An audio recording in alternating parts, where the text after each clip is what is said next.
네, 제가 기도하겠습니다. 하나님 아버지 이 시간에 또 저희들이 말씀 묵상에 대해서 또 우리가 하나님 앞에서 말씀을 읽고 묵상하며 또 그 말씀에 순종하는 것에 대해서 우리가 하나님의 말씀에 대해 배우기를 원합니다. 이 시간에 하나님 함께 해주시고 우리 모두에게 하나님 필요한 은총을 베풀어 주시옵소서. 예수님의 이름으로 기도드리옵나이다. 이 말씀 묵상 이라고 제목을 붙였는데요. 경건의 시간, 큐티 다 이렇게 붙여도 큰 상관이 없는 것 같아요. 그래서 말씀 묵상, 경건의 시간, 세미나라고 해서 그것에 관해서 개인적으로 말씀을 읽는 시간을 어떻게 잘 하고 그것을 어떻게 또 내 삶 속에 이렇게 적용하고 그 말씀을 붙들고 순종하는 삶을 살 것인가 그런 것에 대해서 좀 말씀을 여러분하고 나누기를 원합니다. 말씀 묵상의 중요성, 제가 나눠드린 그 교재를 보시면서 이제 교재로 나눠봅니다. 말씀 묵상의 중요성. 첫 번째, 왜 말씀 묵상이 필요한가라는 거예요. 첫 번째는 그 이유가 삶으로서의 예배 때문에 그렇다는 거예요. 오늘 제가 예배에 관해서 말씀을 드렸는데, 그래서 우리가 오늘 두 종류의 예배가 있는 거예요. 우리가 예배하는 사람으로 예배자로서 살아야 되는데, 우리 삶 가운데 있는 두 종류의 예배를 다 잘 드려야 돼요. 첫 번째는 공적인 예배. 오늘 우리가 같이 드리는 예배. 그거 너무너무 중요해요. 그래서 이 예배 때, 오늘 제가 오늘 설교 때 말씀 나눴던 것처럼 예배 때 우리가 하나님 앞에서 정말 주님을 높이는 그런 어떤 예배를 드리고 예배자가 돼야지 예배의 기름 부으심을 받고 그 기름 부으심으로 우리가 다시 회복되고 세워지는 일들이 일어나요. 그리고 그 능력으로 어떤 삶을 이기게 된다는 것입니다. 하나님 뜻을 이기게 된다는 것입니다. 그러니까 공적으로 모였을 때 예배 드리는 거 너무 중요하다는 거예요. 또 한 가지 예배는 뭐냐고 하면은 삶으로서의 예배예요. 삶 가운데서 드리는 예배. 그래서 로마서 12장 1절에서 얘기했던 것처럼 뭡니까? 하나님의 모든 자비하시는 내가 너희를 권하노니 너희 몸을 하나님이 기뻐하시는 거룩한 산전물을 드려요. 너희의 영적 예배니라. 삶의 예배라는 거예요. 그래서 이것도 제가 설명을 드렸죠. 그래서 몸으로 보면은 내 삶 가운데 어떻게 예배를 드릴 것인가, 삶 속에서 드릴 영적 예배를 어떻게 드릴 것인가, 구체적인 것에 대한 해답으로 말씀 묵상의 삶, 즉 개인적인 말씀의 삶이 이 우리가 삶으로서의 드리는 예배의 중요한 한 부분이 된다는 거예요. 그래서 보세요. 말씀을 읽고 내가 개인적으로 어떻게 삶 속에서 하나님을 예배하는가, 말씀을 읽고 묵상하고 적용하고 그 말씀에 순종하는 것, 이게 삶 속에서 드리는 우리의 예배가 되는 거예요. 말씀 읽기, 개인적으로 하나님 앞에서 말씀을 제가 이걸 샀는데 너무 통이 작아가지고 너무 작은 걸 산 것 같아요. 사모니까 말씀 읽기, 묵상, 그 다음에 뭐예요? 묵상해가지고 내가 그것을 적용, 내 삶 속에 적용해서 순종하는 거예요. 적용, 순종. 이게 우리의 삶 가운데 일어나야 되는 삶의 예배 중에 중요한 부분인데 어떻게 삶으로 예배를 드려요? 이렇게 이것을 통해서 말씀을 내가 읽고 개인적으로 읽고 묵상하고 거기서 깨달은 하나님의 뜻, 하나님의 음성을 깨닫고 그 말씀 붙잡고 적용해서 순종하는 거예요. 이런 게 내 삶 속에 이루어지는 게 삶으로 하나님께 예배 드리는 거예요. 다른 게 아니고. 그러니까 왜 말씀 묵상이 필요합니까? 내가 삶 속에서 하나님을 정말로 예배하는 삶을 살기 위해서 말씀 묵상을 제대로 하는 게 우리 가운데 필요하다는 것입니다. 첫 번째는. 두 번째, 그래서 어떻게 삶 속에서 자신을 드리는 영적 예배를 드릴 수 있는가? 말씀을 묵상하는 경건의 시간을 통해서 그렇게 할 수 있다라는 거예요. 그래서 소위 이것을 가리켜서 quiet time, QT라고 이렇게 말을 하고요. 그래서 우리나라에서, 한국에서 이 quiet time, 개인적으로 말씀을 읽고 그 말씀을 순종하는 어떤 이 quiet time을 전국적으로 이렇게 보급을 했던 데가 바로 온누리교회 두란노 성원이에요. 그래서 온누리교회 두란노 성원에서 만든 생명의 삶을 우리가 지금 보고 있는 거예요. 그래서 여러분들이 매달 사죠. 그걸 가지고 그분들이 이 사람들이 큐티를 어떻게 할 것인가, 개인적으로 말씀을 묵상하고 어떻게 순종할 것인가, 그런 것들도 배우고 훈련하면서 또 그 교재를 가지고 매일 개인의 삶 속에서 그걸 적용하고 이렇게 사는 거예요. 그렇게 함으로써 삶으로 하나님을 예배하는 삶을 살려고 노력을 한다는 거예요. 두 번째, 하나님의, 그래서 이 묵상을 위해서 말씀 앞에 앉는 시간, 하나님의 말씀을 묵상하기 위해 하나님의 말씀 앞에 개인적으로 앉는 시간, 그게 내가 삶으로 예배드리는 그 예배 시작이 되는 거예요. 사실은 제가 보니까. 그러니까 정말 하나님 말씀을 통해서 뭔가를 깨닫고 묵상하고 내가 무슨 순종하겠습니다 주님, 어떤 그런 마음으로 말씀을 내가 앞에 앉아서 뭔가를 읽고 묵상하고 생각하고, 그게 곧 내 삶에서 예배가 시작되는 거예요. 그 시작 자체가. 두 번째로 왜 말씀 묵상이 필요한가? 하나님의 음성을 듣고 순종하기 위해서라는 거예요. 왜 우리가 성경을 읽고 묵상을 해야 합니까? 성경을 읽어서 무엇을 얻죠? 성경을 읽으면 우리가 무엇을 얻죠? 믿음을 얻어요. 성경을 읽어서 믿음을 얻고, 그리고 하나님의 말씀에 순종하기 위해서 성경을 읽고 묵상을 해요. 그래서 로마서 10장 17절에 보니까 믿음은 들음에서 나고 들음은 그리스도의 말씀으로 말미암느니라 했어요. 그러니까 믿음이 어디서 나요? 들음에서 나요. 듣는다는 건 뭐예요? 그리스도의 말씀을 듣는다는 거예요. 그러니까 그리스도의 말씀을 제가 언제 들어요? 예배 시간에 말고 또 언제 들어요? 개인적으로 말씀을 읽고 묵상하는 가운데 하나님의 말씀을 듣는 거예요. 그 가운데서 하나님의 그 말씀 가운데 하나님의 음성을 깨닫게 되죠. 하나님의 말씀을 듣는 가운데 믿음을 갖게 되고, 하나님의 말씀을 개인적으로 내가 그리스도의 말씀을 듣고 읽는 가운데 그 가운데서 나에게 들려주신 하나님의 음성을 또 분별할 수 있게 되는 거예요. 거기에 순종하는 게 우리가 삶으로 하나님을 예배하는 그런 삶이 된다는 것입니다. 그래서 하나님의 음성을 듣고 순종하기 위해서 말씀을 읽고 묵상해야 된다. 세 번째, 하나님의 뜻과 음성을, 그래서 성경을 왜 읽고 묵상합니까? 라는 것에 대해서 두 번째로 나오는 게 하나님의 뜻을, 하나님의 음성을 분별하여 순종하기 위해서 이렇게 적었죠. 그래서 로마서 12장 2절, 너희는 이 세대를 본받지 말고 오직 마음을 새롭게 하는 변화를 받아 하나님의 선하시고 기뻐하시고 온전하신 뜻이 무엇인지 분별하도록 해라 라고 했어요. 그럼 어떻게 우리가 하나님의 뜻을 분별합니까? 어떻게 분별해요? 말씀을 읽고 더 나아가서 묵상할 때 하나님의 뜻을 분별을 하게 되는 것 같아요. 이게 맞죠? 이게 아멘이죠. 하나님의 뜻을 우리가 말씀을 묵상하는 것을 통해서 말씀으로 우리에게 말씀해 주시는 하나님의 음성을 우리가 듣고 분별할 수 있게 될 거예요. 그냥 막 우리가 산다고 하나님 뜻을 분별하고 그러는 게 아니라요. 그래서 그렇기 때문에 성경을 읽고 묵상하는 것이 우리 가운데 필요하다는 거예요. 하나님께서는 그래서 그런 것 같아요. 정말로.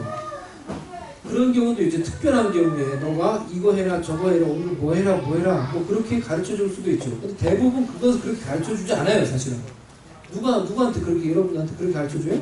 그렇게 안 가르쳐 줘요. 근데 하나님은 지금 내가 이 상황에서 어떻게 해야 되는지를 가르쳐 주시는 것 같아요. 어떤 태도를 가져야 되는지. 근데 그것을 어디서 배우냐고 하면 말씀을 개인적으로 정기적으로 계속 묵상할 때 그걸 배워요. 제가 보니까 오늘 같은 경우도 보세요. 만약에 우리 삶 속에 얼마나 우리가 염려가 많고 근심 걱정이 많아요. 근데 우리가 말씀을 묵상하는 정기적인 삶을 살면 그 읽는 말씀을 통해서 하나님이 그것에 대해서 우리에게 말씀해 주시는 게 있어요. 빌립보서 4장 6절에 보면은 아무것도 염려하지 말고 오직 모든 일에 기도와 간구로 너희 걸 감사함으로 하나님께 아뢰라고 했어요. 지금 내가 내 문제를 어떻게 해결해야 되는지는 잘 모를 수 있어요. 그런 것에 대해서도 막 어떻게 구체적으로 얘기해 주시면 좋지만 뭐 얘기 안 해 주실 때도 많이 있는 것 같아요. 근데 말씀을 개인적으로 묵상하면은 지금 내가 이 상황에서 어떤 태도를 가져야 되는지 하나님 가르쳐 주세요. 이게 해결되는지 지금 모르지만 어떤 태도를 가져야 되는지 가르쳐 주세요. 뭐라고 가르쳐 주시는 거예요? 염려하지 말래요. 어떤 염려든지 염려하지 말래요. 아무것도 염려하지 말래요. 그리고 기도하래요. 근데 감사함으로 또 기도하래요. 그러니까 적어도 지금 내 상황에서 내가 어떤 태도로 내가 지금 이 상황을 헤쳐나가야 되는지 말씀을 해주는 거예요. 그러니까 정기적인 말씀 묵상을 통해서 하나님한테, 그러면 그게 하나님 뜻이죠. 지금 내가 이 문제가 어떻게 해결될 것이다 이런 거는 못 들어도 네가 지금 어떤 태도를 가지고 이 문제를 해결해야 된다 라는 거는 말씀 묵상을 통해서 알게 되는 거예요. 그러니까 정기적인 말씀 묵상을 통해서 하나님 지금 나에게 원하는 것이 뭔지 알고 거기에 순종하는 삶, 그래서 한 걸음 한 걸음 순종하는 삶, 이게 말씀 묵상을 통해서 우리 가운데 필요한 태도라는 것입니다. 그리고 이런 것을 위해서 말씀 묵상이 우리 가운데 필요하다는 거예요. 말씀을 정말 정기적으로 늘 가까이 대하는 게 필요하다는 거예요. 세 번째로 말씀 묵상의 중요성, 말씀을 통해 열매 맺기 위해서 로마서 12장 3절에 보면 마땅히 생각할 그 이상의 생각을 품지 말고 오직 하나님께서 각 사람에게 나눠주신 믿음의 분량대로 지혜롭게 생각하라 라고 했어요. 근데 여기서 마땅히 생각할 그 이상의 생각을 품지 말라 이런 말이 나오죠. 생각을 품다 이 말이 참 중요한 말인 것 같아요. 생각을 품다 이제 한글 성경에서 이렇게 얘기했는데요. 보세요. 생각을 품는다라는 거예요. 생각은 우리가 품는 거예요. 그래서 생각을 품으면은 그 생각이 자라고 생각이 열매를 맺고 생각이 결과를 가지고 와요. 여기 적어놨죠? 거기다 나쁜이라고 여기다가 한번 적어보세요. 그래서 나쁜 생각을 품으면은 나쁜 생각이 자라고 나쁜 열매가 맺어지고 나쁜 결과가 내 가운데 생겨나는 거예요. 반대로 좋은이라고 한번 적어보세요. 좋은 생각을 품으면은 좋은 생각이 내 속에서 자라가지고 좋은 열매가 맺고 좋은 결과가 만들어지는 거예요. 그러니까 어떤 생각을 품느냐가 되게 중요해요.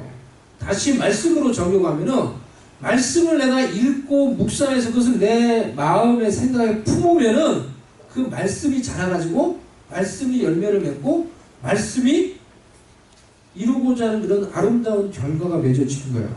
그러니까 말씀 묵상하는 게 우리한테 너무 중요하다는 거예요. 말씀을 통해 정말 열매를 맺으려면은 말씀을 묵상을 하셔야 돼요. 다른 말로 말씀을 내가 품어야 돼요. 말씀을 생각 가운데 마음 가운데 품어야 돼요. 그게 말씀을 묵상하는 삶이라는 거예요. 그러면 어떻게 말씀을 묵상하는가? 말씀 묵상의 방법에 대해서 구체적으로 오늘 여러분과 잠시 나누도록 하겠습니다. 지금까지 해서 그 서론을 한 거고요. 말씀 묵상의 방법 넘겨보세요. 당장 여러분들이 매달 사는 생명의 삶을 가지고 하실 때 이렇게 하시라는 거예요. 이렇게 해보시라는 거예요. 말씀 묵상의 방법을 일반적으로 얘기할 때, 그리고 개인적으로 집에서 말씀을 묵상하고 할 때도 이 방법으로 여러분 말씀을 묵상을 해보세요. 그러니까 큰 세 가지 방법이 있어요. 관찰, 해석, 적용이에요. 첫 번째 관찰이에요. 즉 말씀을 관찰한다는 거예요. 관찰하는 단계에서 여러분들이 할 수 있는 것들은 첫 번째 말씀을 여러 번 읽으세요. 여러 번 읽는 거예요. 소리를 내서 읽는 것도 좋고요. 눈을 읽어도 되는데 소리를 내서 읽는 것도 좋고 하여튼 여러 번 말씀을 읽는 거예요. 그리고 그렇게 말씀을 그러니까 그 가운데서 말씀을 관찰을 하는 거예요. 그리고 그 속에서 본문 안에서 말씀을 읽으면서 대답할 수 있는 어떤 질문들을 만들어서 스스로 질문을 하고 답을 해보세요. 말씀을 읽을 때 관찰할 것들은 반복되는 게 뭐냐, 그건 중요한 거예요. 대조되는 게 뭐냐, 단어나 별로 유사한 비슷한 단어들, 표현, 관찰 이런 것들 표현들을 관찰하는 거예요. 그리고 만약에 읽는 본문이 어떤 스토리를 얘기한다. 성경의 스토리가 되게 많잖아요. 창세기, 출애굽기 다 스토리죠. 어떤 사건, 어떤 인물의 어떤 삶, 뭐 다 스토리죠.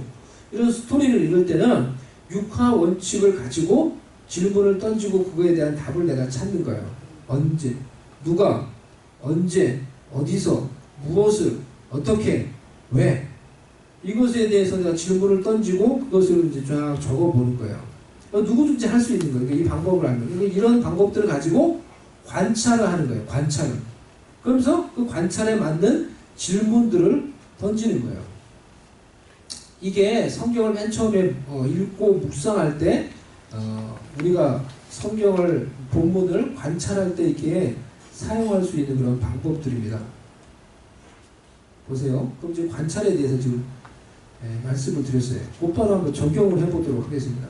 곧바로 적용을 한번 해보시면은 여러분이 제가 나눠드린 어떻게 관찰할 때 그럼 뭘 해야 되는 건가? 제가 한꺼번에 막 하겠어요, 그냥. 나눠드린 그 페이퍼 뒤에 보면은 시편 16편이 있어요. 시편 16편을 한번 보세요. 그럼 시편 16편에 뒷부분에 보면 시편 16편이 있죠? 시편 16편 뒤에 한번 찾으셨습니까? 한번 찾아보시겠어요? 그걸 가지고 시편 16편을 가지고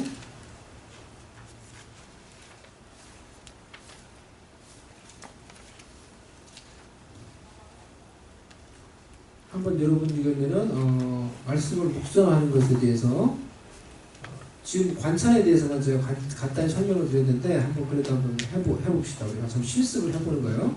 간단히 제가 어떻게 하는 건지 한번 같이 한번 해보자는 거예요. 시편 16편 있죠? 시편 16편 1절부터 3절을 한번 같이 읽어보고 그걸 여러분들이 한번 묵상하시면서 관찰을 해보세요.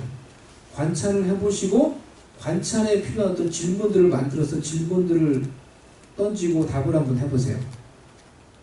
시편 16편 1절에서 3절 하나님이여 나를 지켜주소서. 내가 주께 피하나이다. 내가 여호와께 아뢰되 주는 나의 주님이시오니 주밖에는 나의 복이 없다 하였나이다. 땅에 있는 성도들은 존귀한 자들이니 나의 모든 즐거움이 그들에게 있도다. 시편 16편 1절에서 3절을 우리가 읽었어요. 그럼 이것을 가지고 한번 여러분이 관찰을 한번 해보세요. 관찰을 해보시고 이 관찰하는 가운데서 던질 수 있는 질문들을 한번 던지고 답을 해보세요.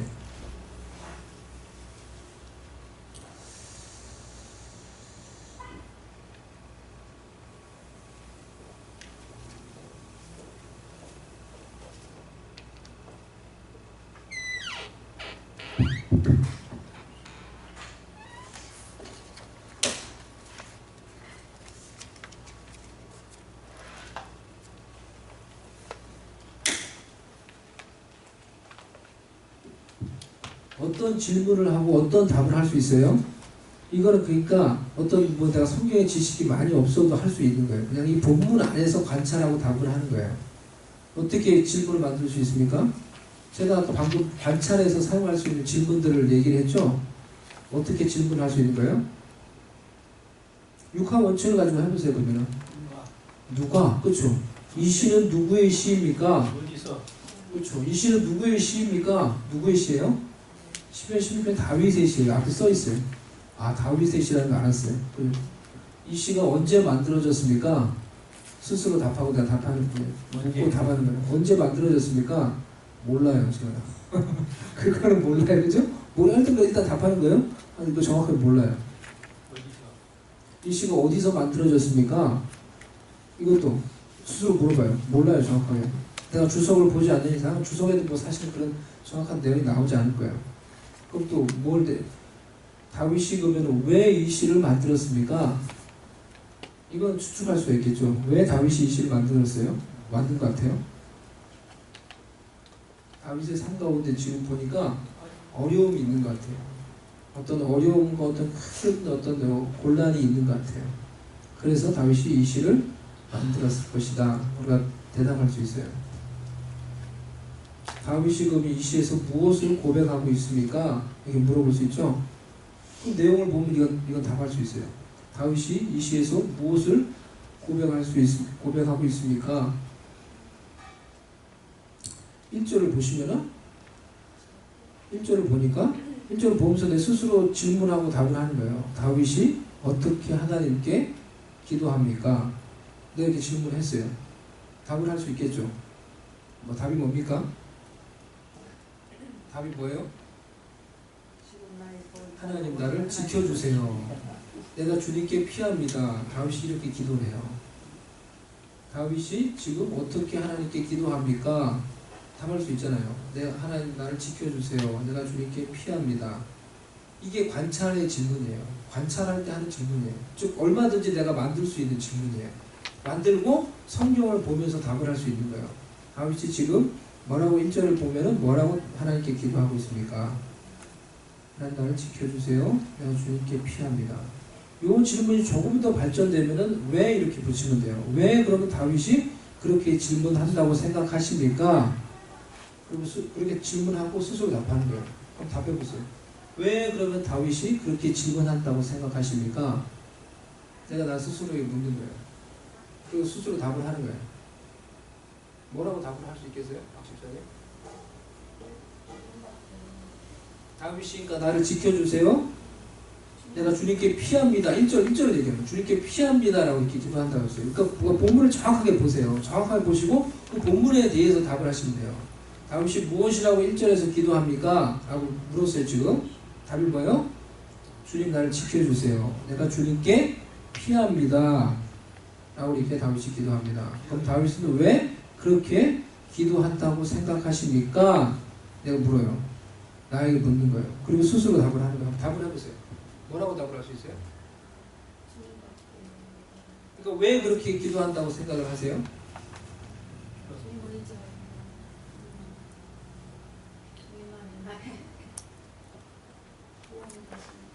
그러니까 그렇게 질문을 하고 답을 하는 거는 질문을 하면서 내가 생각하는 거예요.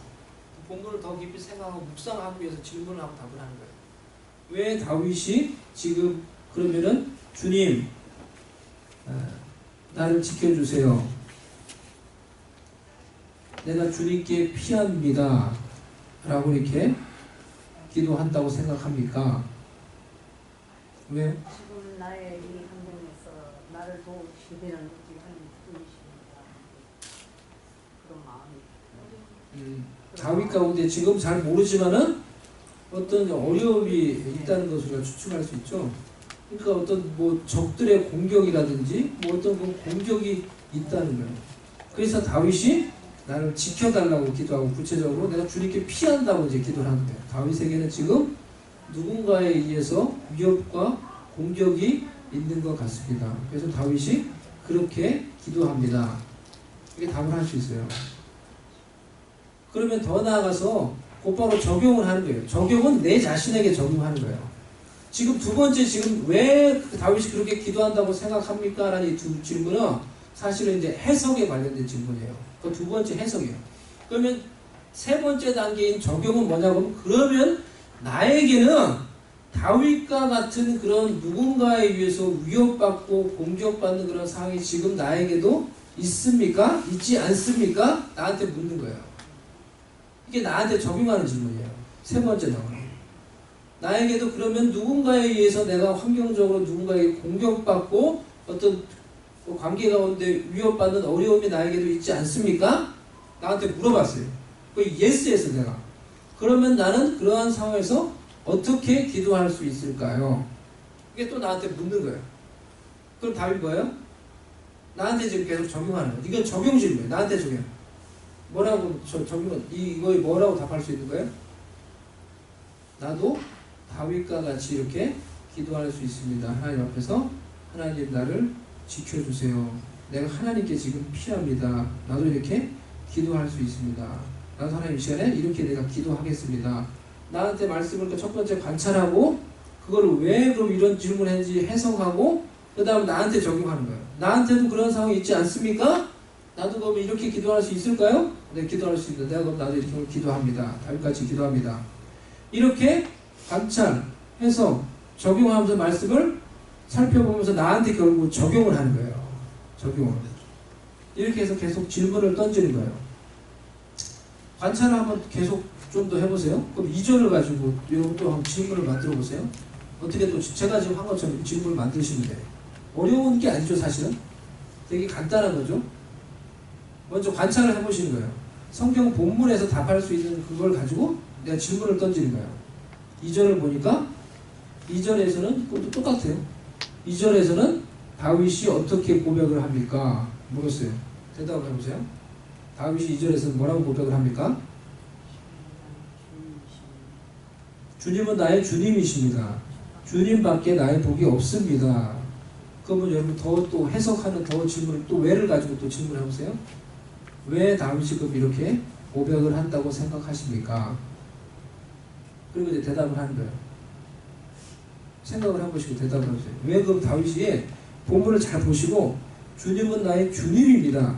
주님밖에는 나에게 복이 없습니다. 이렇게 고백. 왜 그럼 다윗은 이렇게 고백을 지금 한다고 생각하십니까? 왜 그렇게 다윗이 기도한다고 생각해요?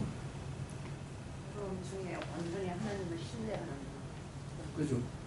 완전히 실제적으로, 그러니까 실제적으로 다윗한테 진짜로 자기를 도와줄 사람이 없었을 거예요. 그렇지 않아요? 그러니까 이렇게 지금 고백하는 거예요. 그냥 멋있는 말을 기도하는 게 아니고 실제적으로 자기를 도와준 사람이 진짜 그때 없었을 거예요.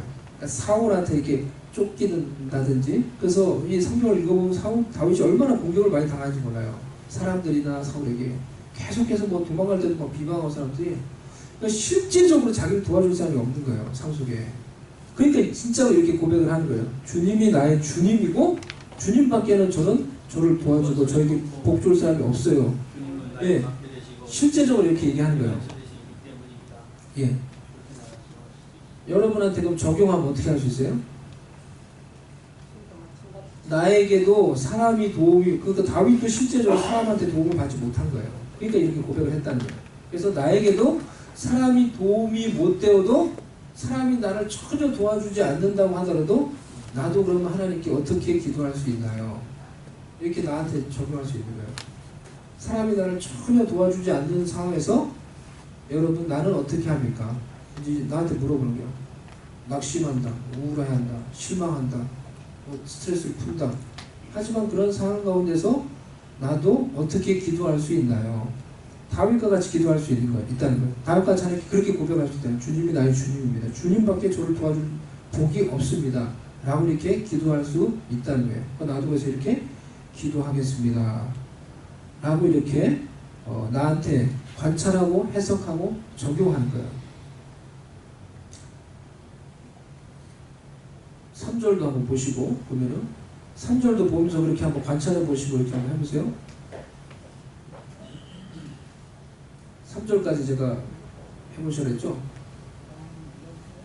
3절을 관찰해 보세요. 땅에 있는 성도는 존귀한 자들이니 나의 모든 즐거움이 그들에게 있도다. 이것은 누구에게 하는 말입니까? 누가 하는 말입니까? 이거 누가 하는 말이에요? 이거는? 관찰이에요.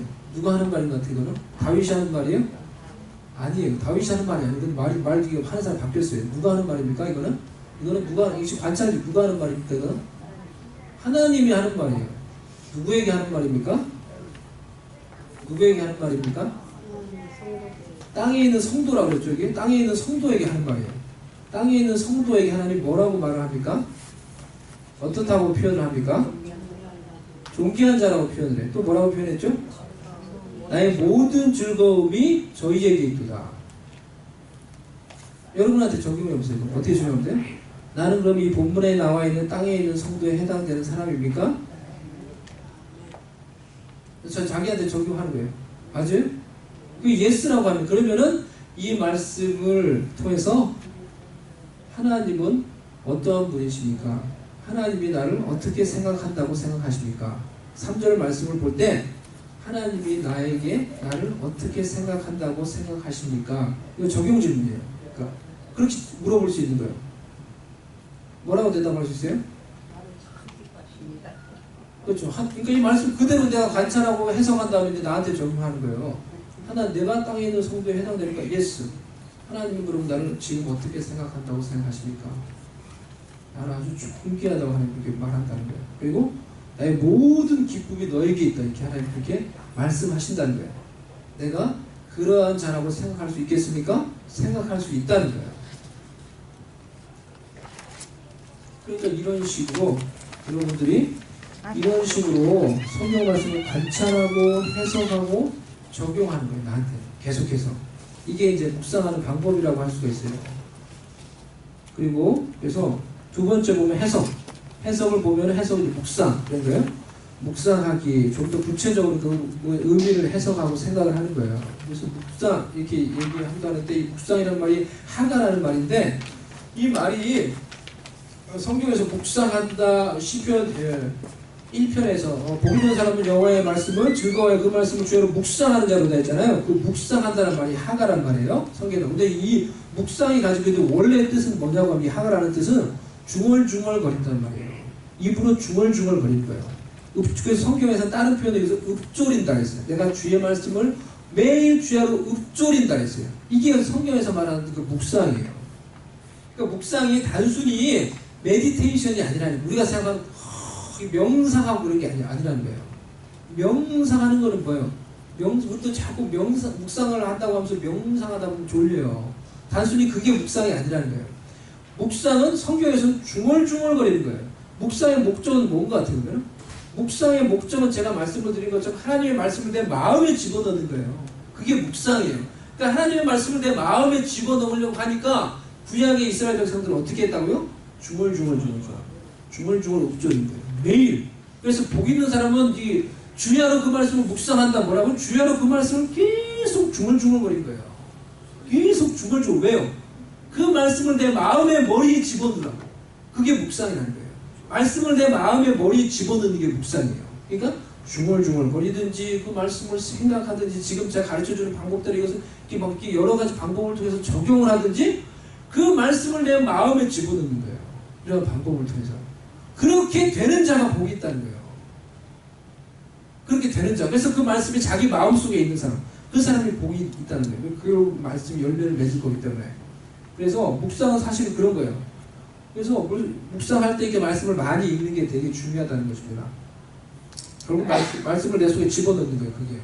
그래서 묵상하는 시간에 성경 구절의 의미를 묵상을 하고 등장인물의 입장이 되어서 한번 인물이 나오면 생각해보고 느껴보고 왜라는, 그러니까 주로 아까 얘기했던 것처럼 제가 왜라는 질문을 여기서 던지는 거예요. 관찰은 이렇게 쉽게 뭐라고 말했습니까? 누가 말했습니까? 언제 일어났습니까?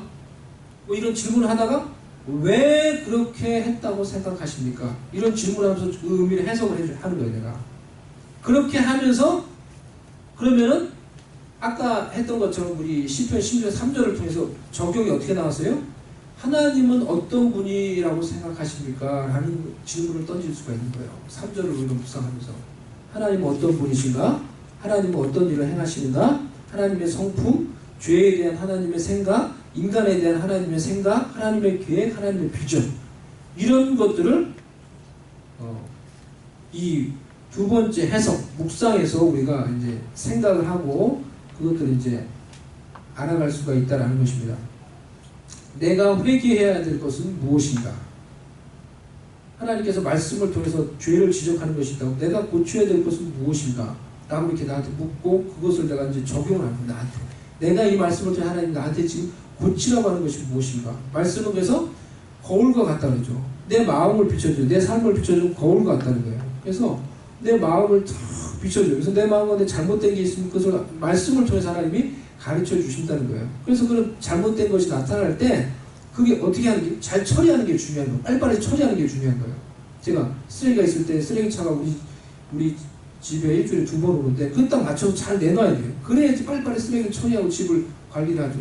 하나님 앞에서 하나님 말씀을 통해서 나를 지적할 때 그것을 빨리빨리 잘 처리하는 게 우리가 가운데도 필요하고 중요하다는 것입니다. 내가 순종해야 될 것은 무엇인가? 그래서 성경대로 해보는 거예요. 이 말씀을 묵상하는 이유는 성경대로 해보기 위해서, 내 삶 가운데 해보기 위해서. 아까 제가 말씀드렸죠.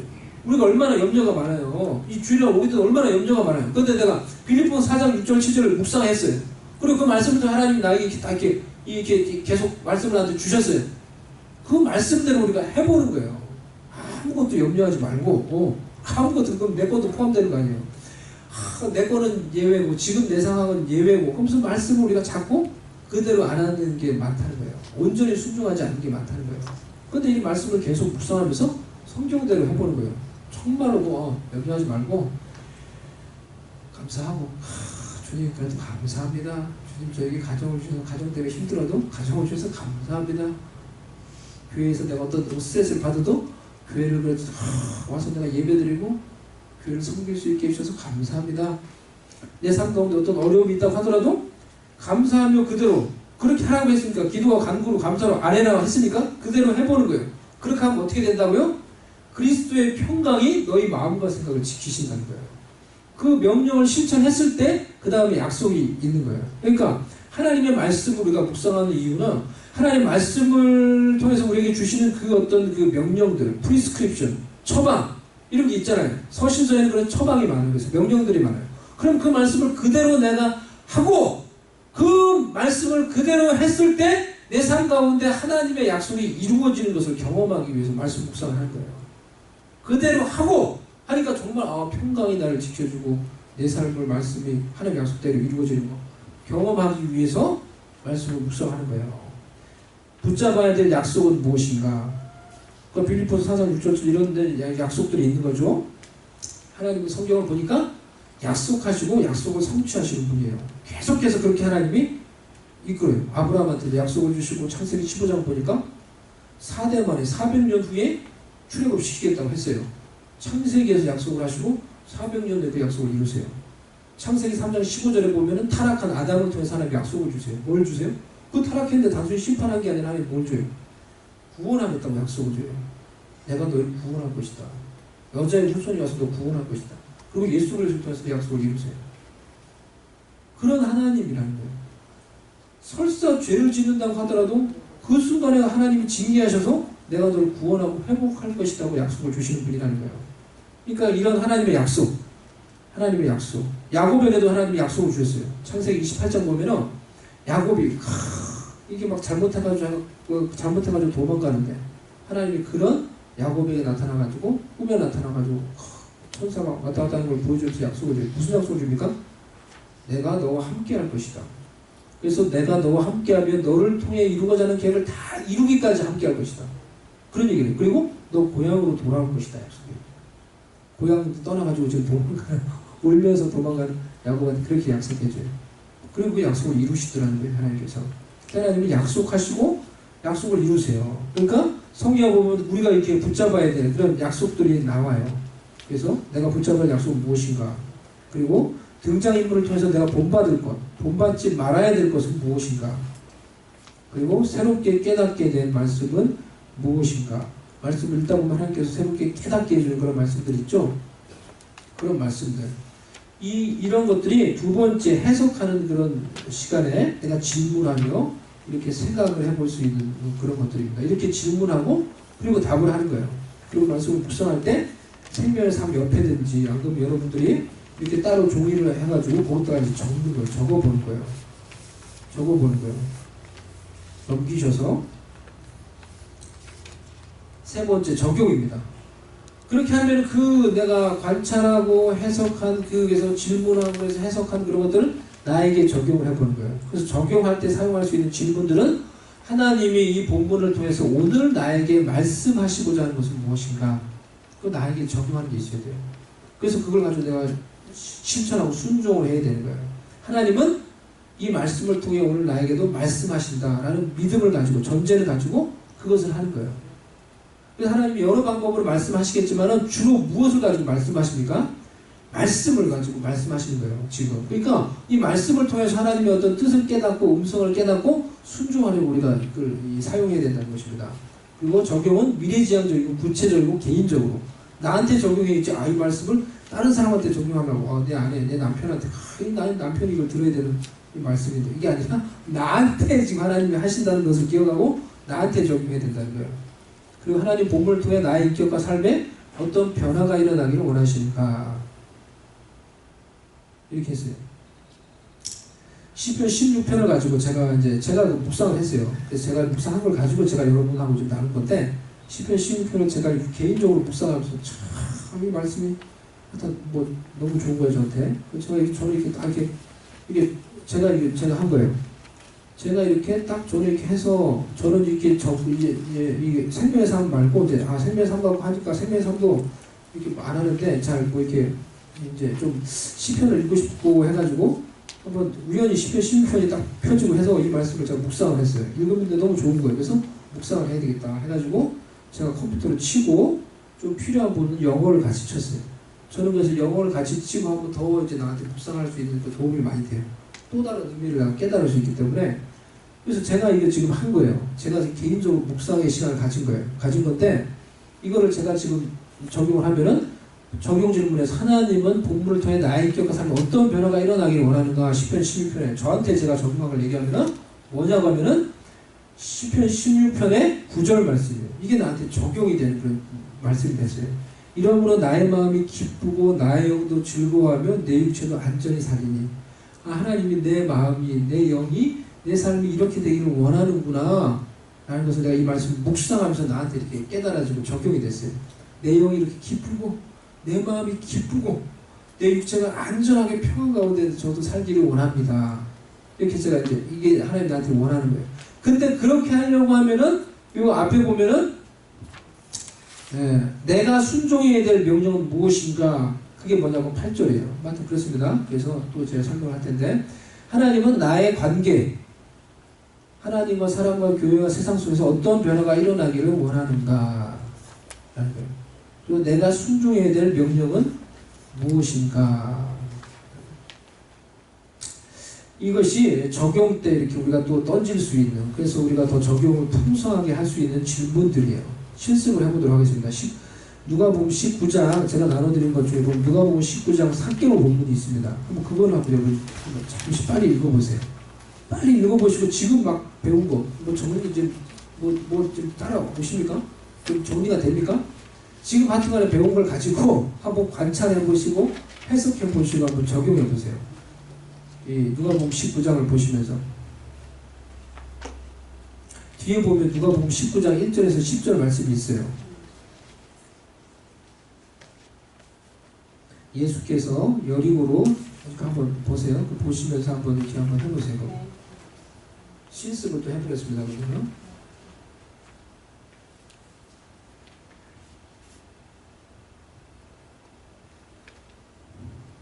예수께서 여리고로 들어가 지나가시더라. 삭개오라 이름하는 자가 있으니 세리장이요 또한 부자라.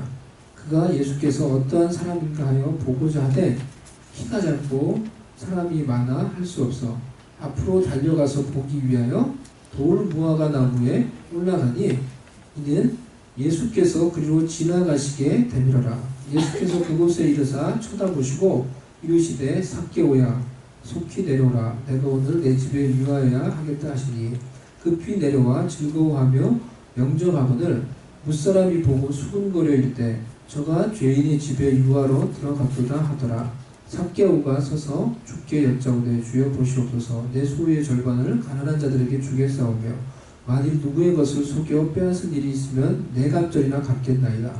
예수께서 이르시되 오늘 구원이 이 집에 이르렀으니 이 사람도 아브라함의 자손이미로다. 인자가 온 것은 잃어버린 자를 찾아 구원하려 함이니라.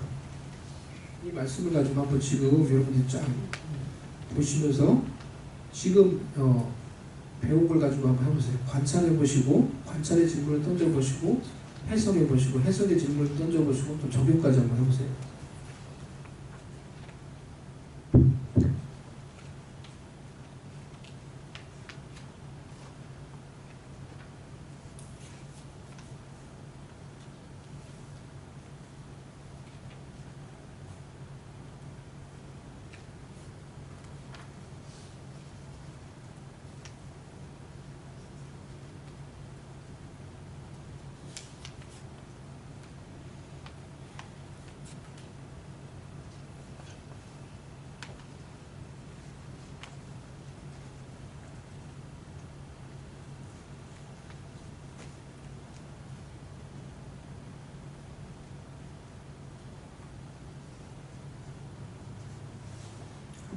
한번 같이 좀 해볼까요? 관찰할 때는 내가 관찰한다 그랬죠. 여러 번 읽고 관찰에 해당되는 질문을 할 거예요. 뭐라고 질문할 수 있습니까? 누구든지 잘 할 수 있는 거예요. 이 요령을 알면 뭐라고 내가 질문하고 답을 할 수 있습니까? 육하 원칙을 가지고 할 수 있다 그랬죠. 이것도 스토리잖아요. 그러니까 육하 원칙을 가지고 하면 얼마나 좋아요? 언제 일이 일어났습니까? 이렇게 물어볼 수 있어요. 근데 이렇게 봐가지고 일단 몰라요. 이 본문만 가지고는. 일단 넘어가보면 어디서 일어난 일입니까? 어디서 일어났어요? 그 전에 어디서 또 일어났죠? 예수님이 어디를 갈 때 일어났다 했죠? 본문을 잘 관찰하시는 거예요. 본문을 정확한 본문 안에 답이 다 있어요. 관찰해진 거예요. 어디서 일이 일어났습니까? 여리고를 지나갈 때 일어났죠? 등장인물은 누굽니까? 삭개오. 또 누가 나오죠? 누가 나오죠? 예수님, 사람들. 이렇게 세 부류가 나와요. 그죠? 삭개오, 예수님, 사람들이 나와요. 어떤 일이, 무엇이 일어났습니까? 그러니까 스토리를 한번 내가 정리해보면 어떤 일이 일어났습니까? 이건 어떤 한 사건이잖아요. 그죠? 어떤 일이 일어났어요? 그렇죠. 예수님이 삭개오 집에 들어가시고. 네. 예수님이 지나가는데 삭개오가 예수님을 만나려고 막 뽕나무 위에 올라갔다가 결국 예수님하고 삭개오가 만나고 그리고 예수님이 삭개오 집에 들어가서 그 집에 유하는 그런 일이 일어났어요. 그게 이제 전체 사건의 내용이에요. 그럼 그 일이 어떻게 해서 일어나게 되었습니까? 어떻게 그 일이 일어나게 되었습니까?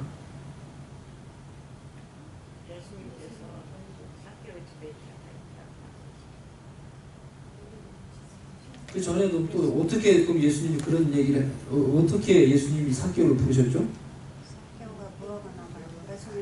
삭개오가 먼저 그죠. 거기서부터 시작되는 거죠. 삭개오가 예수님을 보기가 어려우니까 무화과 나무에 올라갔어요. 그죠? 갈망. 그러니까 예수님이 삭개오를 보시고 불러가지고 네 집에 들어갈 거다 얘기를 했어요. 그죠? 그렇게 정리할 수 있는. 어떻게? 삭개오가 무화과 나무에 올라갔어요. 예수님 보고 싶다고. 그 나이 많은 아저씨일 텐데. 그 예수님이 삭개오를 부르시고 그 일이 일어났어요. 왜 이 일이 일어났다고 생각합니까? 왜 예수님이 이 일을 성경에 적어놨다고 생각합니까? 왜 이 일을 적어놨다고 생각해요?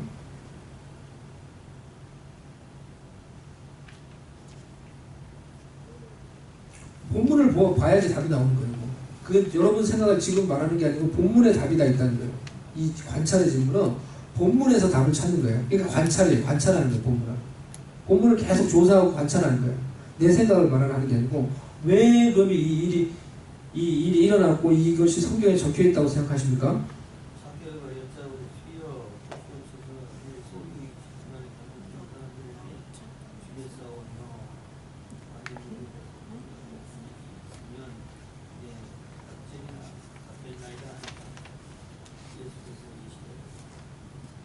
오늘 구원이 이 집에 이르렀으니 이 사람도 아브라함의 자손이로다. 10절이 답이에요. 10절. 인자에 온 것은 인자는 예수님이에요. 잃어버린 자를 찾아 구원하려 하십니다. 예수님이 오신 목적을 보여주기 위해서 어떻게 이 사건이 일어났다는 거예요. 예수님은 잃어버린 사람, 방황하는 사람, 세상에서 어떻게 보면 죄인이라고 손가락질 받는 사람, 그런 사람들 구원하기 위해 이 세상에 오셨다는 거예요. 그것을 보여주기 위해서 이 삭개오의 이 사건을 만드시고 이게 성경에 적혀 있다는 거예요. 그게 왜에 대해 답이에요. 삭개오의 직업은 무엇입니까? 세리장, 그리고 부자라고 했어요. 세금을 거두는 사람이고, 그리고 엄청 부자예요. 근데 그 당시에 세금을 거두고 로마에다 바쳤기 때문에 이 사람들은 우리나라처럼 친로마파. 유대인들한테 매국노 같은 사람이에요. 삭개오가 어떤 사람인지 알 수가 있는 거예요. 삭개오는 왜 예수님을 볼 수가 없었습니까? 왜 예수님을 볼 수가 없었습니까? 이것도 다 관찰 질문이에요.